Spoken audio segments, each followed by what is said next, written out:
Hey guys, my name is Tarun, and today we have Tanay Singh Thakur, who is the chief editor of Telecom Talk. And welcome to the Telecom Talk show. This is the third episode where we're going to be talking about prepaid and postpaid after tariff hike in India. Like, as you must be already aware, that telecom operators have already started increasing the tariff step by step. So we would be discussing like what is going to happen in like what consumer can expect in coming days with Tanay.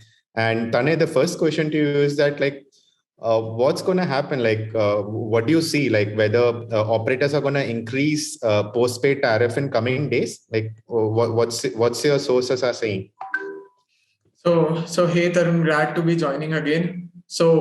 If you're asking me whether the postpaid tariffs will go up or not, well, they should ideally, because the longer the telcos wait for increasing the postpaid tariffs, the more it is hurting them.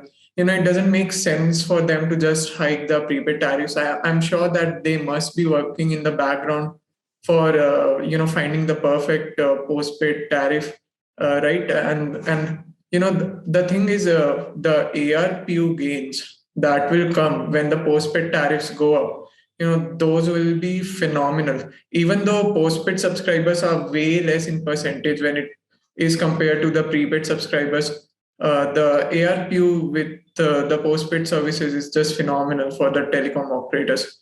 Yeah, so it should go up in the coming days. I cannot comment on the exact time frame, but it should be soon enough. So, what has happened in the prepaid segment? What exactly? Can you just walk us through, like, what has really changed, like, in the prepaid segment? Hey, yeah, sure. So in the prepaid tariffs, Indian operators were already offering the cheapest tariffs to the subscribers. Compared to the global operators, we were getting from the data from maybe like 95%, 97% cheaper, or maybe even more than that from some of the prominent countries. So, coming from paying 250 rupees for a single gigabyte of data in 2016 to right now paying 7 rupees, 8 rupees. But even with the tariff hikes, the subscribers are paying around something like 10 rupees per day or 11 rupees per day for mobile subscriptions. So, that is not a very big deal. But yeah, so the prepaid tariffs would help the operators in increasing their ARPU, which, every operator wanted, be it Jio, Airtel, or Vodafone Idea. Cannot comment on BSNL because, it's still finding its ground. So yeah, that is it.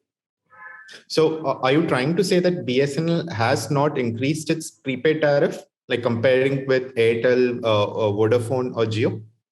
Yeah. BSNL hasn't moved ahead with tariff hikes, and it seems like a logical way to go because the state and telco doesn't have a pan India 4G network, and it already has the lowest subscriber market share. So any tariff hike would only hurt the subscribers even more, and they would port out to the nearest option, which would be Geo. Yeah. Okay. So, what do you use? Do you use a prepaid or a postpaid? What do you use exactly? Yeah, so I'm a prepaid subscriber myself, and everyone in my family uses prepaid as well. Because just on this point, I would just like to explain who needs prepaid and who needs postpaid. So postpaid subscribers are people who are not worried to pay more. They might be getting almost the same amount of data as a prepaid subscriber, right? I mean, generally it's more only, but the consumption might be the same.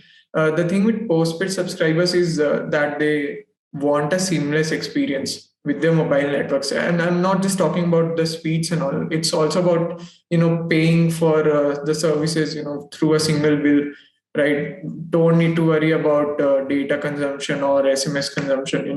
They are just ready to pay whatever they get. And talking about prepaid subscribers, you get options from rupees 100 to rupees 2000, 3000, right? So you have a very dynamic range of plans, and the telecom operators are offering something, or each plan, there's a plan for basically each kind of subscriber if you're going with the prepaid plans. So that is it. Also, I would like to add, like mostly postpaid people are also like from the corporate sector, like they Yeah, get this bulk deals and yeah, also, yeah, yeah, so yeah. that's also.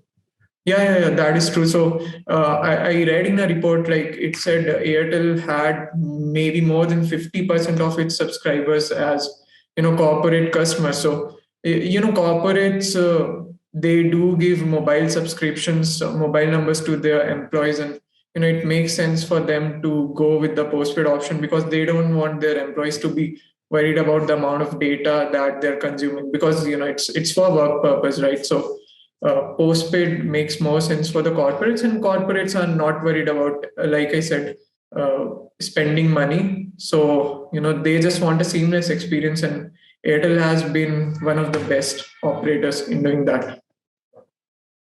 Okay. And also, I think like even in postpaid, we get this add-on plans and all those kind of stuff, right? Like Right, add-on right, numbers, right. we can add.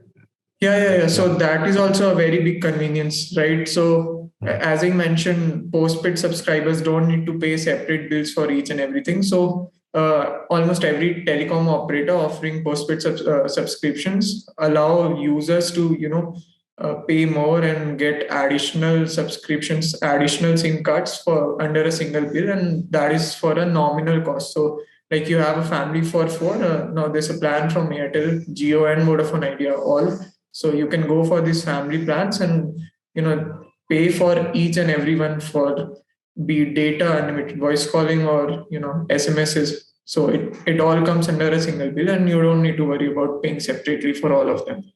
I think the cheapest postpaid plan starts with around 399 Three or two ninety ninety nine. nine. Yeah. All 399. operators offer the same 399. But there are still normal consumer who still go for postpaid, right? Like paying Right. Yeah. 399 rupees Yeah. also, Yeah. they still go for it, right? Yeah. So So, like I said, these are the subscribers, who are not worried about paying more money. Okay, so you can go with a 400 rupee prepaid plan. You might get a longer validity, but then you're worried about the data consumption. There's a daily limit of consumption of data, right? Associated with that, there's a limit to the SMSs that you can consume. But with postpaid subscriptions, you don't need to worry about anything like that. You can just use and consume data, SMSs, calling seamlessly, and just pay the bill as and when it comes. So that is one benefit of it. so let's talk about the students community. Like, what would you recommend? Like, what is the cheapest plan for students right now in the current scenario after the tariff hike? And I don't think so. Like, it's best to have multiple SIMs, right? Like earlier we had like people Mhm. used to have multiple SIMs of multiple Yeah, operators. yeah, So, yeah, yeah. like, what's the cheapest plan that starts right now for for a students community to opt? Like, Okay. So you if you are a student, you are ideally looking for a prepaid plan, that offers all SMS, voice calling, and data services. And if you are a student, you are definitely in need of data because there will be files, and in this age, you are attending conferences, online classes, and all. So data is a very big need. So you don't want to go with a prepaid plan that offers less data unless you have a broadband connection at your home, then that is fine. But if you are a student who's going to college now and then, who needs a 4G data connection, so ideally I would suggest go for a 84-day plan because that is the most economical. You don't need to spend way more than what you would normally have to, and you're getting sufficient data. There is an option for 2 GB per day, 1.5 GB per day. And if you're talking about the cheapest tariffs, I cannot really comment on which kind of plan would suit a particular guy because there are students with different kind of budgets, different kind of income levels. So that is something to consider. And if you're looking for an operator that offers the cheapest tariffs, then that is Geo, and otherwise Airtel and Vodafone Idea are almost the similar ones. So that is on your preference. on top of that, in prepaid, telcos like Airtel and others were offering insurance schemes and all those things, which is like a very Yeah. good option, right? Like Yeah. in the current scenario, like Sure. Right. Yeah, so there are particular plans, which you can check out. So there are also plans from Vodafone Idea which offer hospicare. If I'm not wrong, I could be wrong. I'm not entirely sure. And I remember Airtel offers something like that as well. Not sure if Jio Okay. does. So yeah, you can check out these plans. If you have a need of such a plan, definitely go for it. Then there are OTT subscription plans as well. So you can check out plans with Disney Plus Hotstar. Then there's a single Airtel Extreme, not sorry, Airtel Extreme plan. What is it? Amazon Prime Video plan, right? And that is only offered by Bharti Airtel. It costs around 699 if I'm not wrong, and it comes with a validity of 56 days. So that is the only single plan in the entire setup from the private telecom operators that offer an Amazon Prime subscription. Okay, Tane, let's wind up about this and maybe Yeah, we can continue this in the next yeah. episode. Okay, Thank you okay, sure. for watching, and this show would also be hosted on Spotify. Do check us out there also. And do let us know in comments, although we are getting a lot of good feedbacks and bad feedbacks also. But yeah, we'll try to improve in coming days. So thanks again. Okay, thank you. Bye.